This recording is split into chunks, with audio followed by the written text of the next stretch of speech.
त्यो कथाको नाम हो इमान्दारिताको जाँच। एक दिन राजा इन्द्रका दरबारमा असल मानिस र खराब मानिसका बारेमा कुरा चल्यो। कस्ता खालका मानिस असल र इमान्दार हुन्छन् भन्ने कुराको छलफल हुँदा कसैले विद्वान मानिस असल र इमान्दार हुन्छ भने कसैले होइन, केही नजान्ने सिधासाधा र सोझो खालको मानिस इमान्दार र असल हुन्छ भने कसैले धेरै पैसा भएको धनी मानिस नै इमान्दार हुन्छ भने कसैले धनी भएर मात्र हुँदैन, दान धर्म र असल काम गर्ने मानिस असल हुन्छ भने अर्का एक थरीले बेइमानी गर्न डराउने र कसैको बिजाइ नगर्ने गरिब नै असल र इमान्दार हुन्छ भनेर भने कसैले कुनै जातको मानिस असल र इमान्दार हुन्छ भने कसैले अर्को जातको मानिस इमान्दार र असल हुन्छ भने फेरि कसैले हिन्दू असल हुन्छ भने कसैले मुसलमान इमान्दार हुन्छ भने यसरी धेरैले धेरै थरी मानिस असल हुन्छ भने तर इमान्दार र असल मानिस यही नै हुन्छ भनेर कोही पनि टुङ्गोमा पुग्न सकेनन्। अन्त्यमा इन्द्रले इमान्दारीको जाँच गर्ने निर्णय गर्यो। यसरी इमान्दारीको जाँच गर्न पहिले जङ्गलको माझमा एउटा गुफा बनाउने विश्वकर्मा बाबालाई खटाए। गुफा तयार भएपछि त्यसको 7 ढोकामा 7 किसिमको विषालु र मासु खाने जातका बाघ, सिंह, साँप, बिच्छी, अजिङ्गर, गोही र ब्वाँसोलाई पनि पाले राखे। यसपछि गुफाको माझमा 7 तल्चा मारेको सन्दुकमा एक थैली असर्फी राखे। यति गरिसकेपछि सहर, पर्वत, जङ्गल र मैदान सबै ठाउँमा सुनिने गरी देवताले आकाशवाणी गरे, फलानो जङ्गलको गुफामा सुनको 7 ढोकाभित्र 7 थैली असर्फी छ।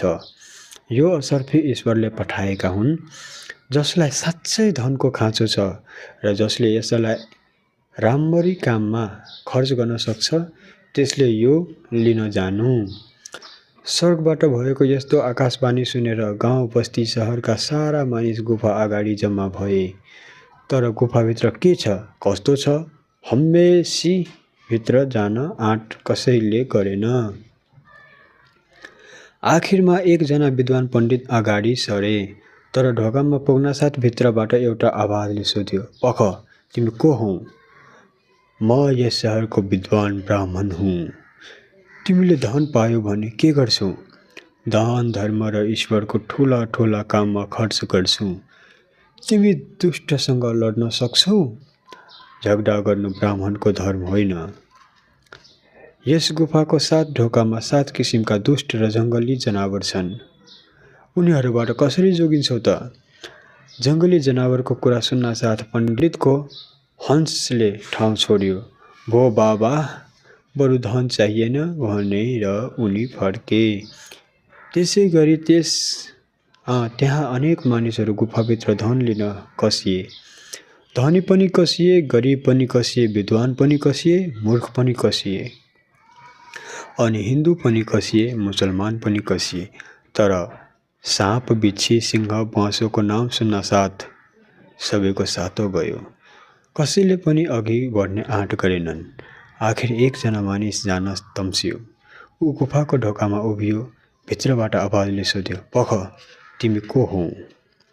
म मानिस हुँ, उसले जवाफ दियो। हिन्दू कि मुसलमान? आवाजले सोध्यो। त्यो त मलाई थाहा छैन। हिन्दूको घरमा जन्मे, मुसलमानको घरमा हुर्के, इसाईको घरमा पढे पालिए। मेरो जात के हो मलाई थाहा छैन।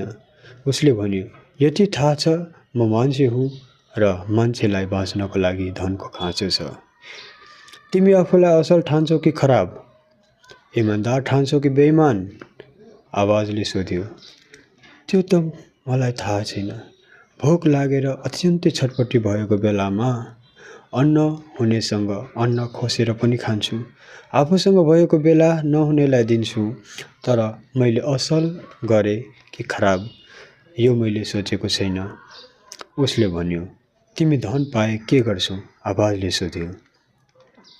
धन के कामको लागि हुन्छ? जुन बेला जे पर्ला त्यही गर्छु, उसले जवाफ दियो। गुफाको ढोकामा साँप बिच्छी छन्। धर्मात्मा र इमान्दारले मात्र उनीहरूलाई जित्न सक्छन्। तिमी उनीहरूलाई जितेर भित्र पस्न सक्छौ? आवाजले सोध्यो। म धर्मात्मा छु कि पापी मलाई थाहा छैन, तर मलाई धनको खाँचो छ, त्यसैले म जान्छु। बाटामा जे आइपर्ला त्यससँग लड्नु पर्ला, यही मैले सिकेको छु।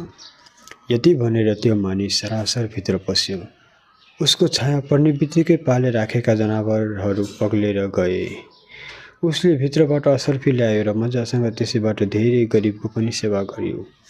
ठाउँ ठाउँमा स्कुल अस्पताल खोल्यो, कल कारखानाहरू खोल्यो, धेरै मान्छेहरूलाई काम दिलायो, जिन्दगी गुजार्यो।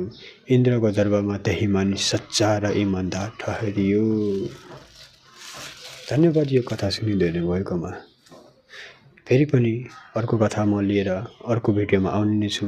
तबसम्मको लागि धन्यवाद।